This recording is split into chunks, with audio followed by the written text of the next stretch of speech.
Hi guys, and welcome back to another episode of Confessions of a Modern Day Exorcist. That is me. I am your modern day exorcist. So what does that mean? I exorcise demons, spirits, curses, cords, whatever it may be from the souls of humans and also the homes of people. So I'm the person you would get a call, you would call and ask if I could help you with things flying around your house and waking up with scratches or bruises or feeling as though someone put a curse or black magic on you. I've been working underground for the last 4 years, and I am slowly stepping out to the public. So with that being said, welcome again. And on this episode, I am going to answer another question that I've been asked a lot over the course of the last 4 years in regards to my work and my travels and all that good stuff. So the question I've gotten time and time again is, are you crazy? Is Carol okay? Is she for real? Yes, yes, yes, I am for real. Not yes, that I am crazy. So when I first transitioned into my natural state and self, and I started integrating my higher self into my physical body, and when I woke up, I became conscious of the universal oneness. I gave up a lot. I sacrificed a lot. And I grew up in Orange County, California, and I am Vietnamese, and I grew up in a very Vietnamese community. And what a bolsa. And there's a lot of judgment. There's a lot of but there's a lot of judgment in a lot of communities, and it was really interesting to for myself living there, because I tried to put myself and fit myself in a box, just to fit myself with certain people and groups, and I never felt as though I belonged. I was always a black sheep per se, and over the course of time, when back in 2015, when everything shifted for me, and I started to own who I am and what I was doing and what I could do, there was a lot of people talking about me who knew me, who knows me.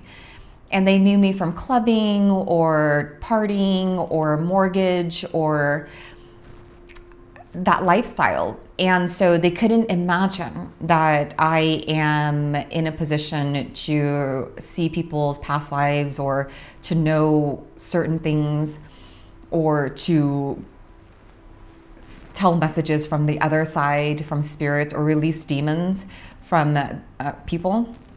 And my ex-boyfriend reached out to me, and he said, people are talking about you, and are you okay? Like, what's going on?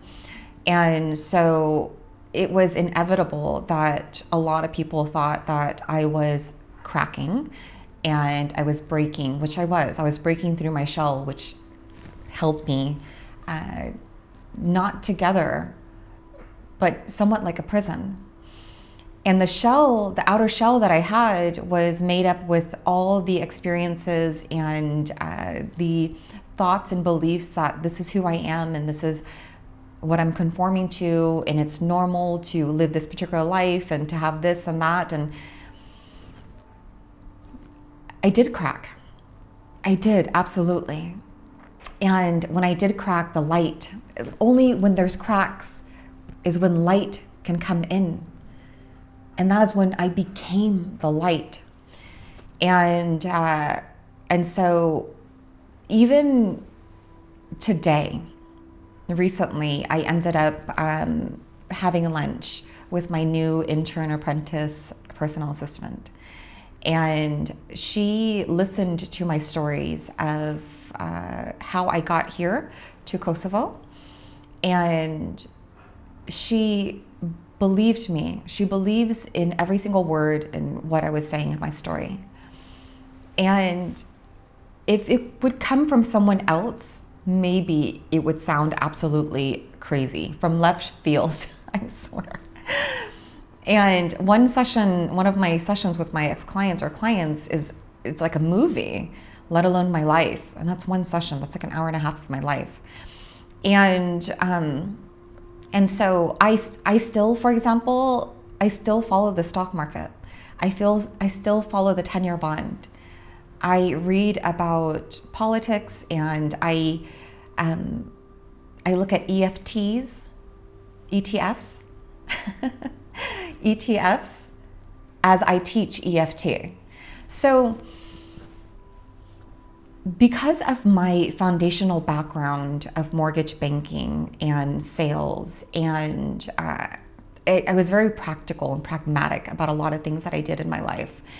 And because now I have these extrasensory abilities that allow me to do things and feel things and see things differently, doesn't mean that I'm going off the wall. Like even my mortgage colleagues, they all know that I did very well at mortgage, and I carry with me energy, which they all love. And a majority of them know what I do. And they look at me like it's me. That's who I am. And they give me respect. And that same with my family and friends. Because a lot of my friends, my actual friends that have carried on with me since the last 10 to 15 years, some of them don't believe in what I do. They believe in me though. They believe that if this is what I want, then they support me. And so I am very fortunate, but also I did a lot of groundwork too, to make sure the people in my life today are solid and supportive and loving and caring and kind. And so in the transition of mortgage Carol into spiritual teacher Carol, spiritual guide, exorcist, healer, all those, whatever title it is, it doesn't even matter. It's a title. It is what it is. I've been heavily supported, not just in the invisible realm, but in the physical realm. And I'm very, very, very grateful and honored. So am I crazy?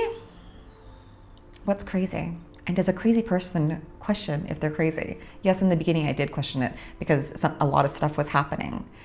But now I believe in me. I believe in me so much, and I believe in what I do. I believe the shifts that's happening with the people that I come across and my clients and my ex-clients. I believe in all of it. And belief turns into faith, and faith can move mountains. So I present something to people, and whatever they take away from it is not on me, but it's a perception of them. Somebody once recently called me an artist because I wrote a book and I write articles, and it's about my life experiences. And I liked it. I liked the fact that I've been working at this craft for a very long time. Very long time. I've sacrificed everything. And I'm an artist. In what I do, I'm creative.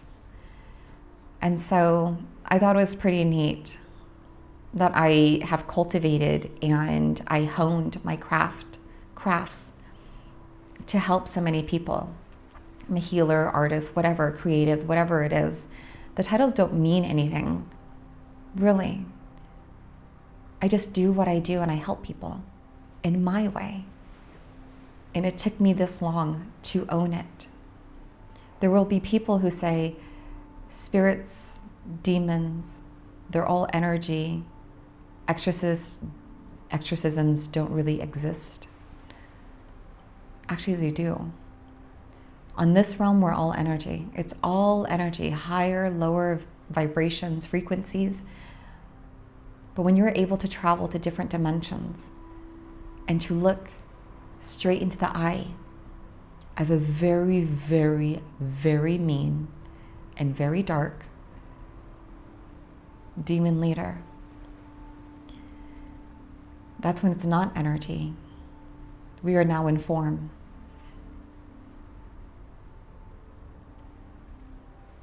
So that's it.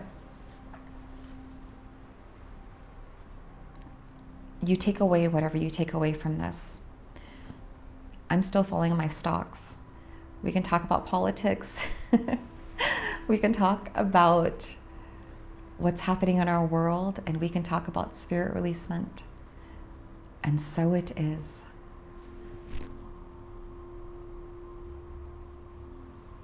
Blessed be.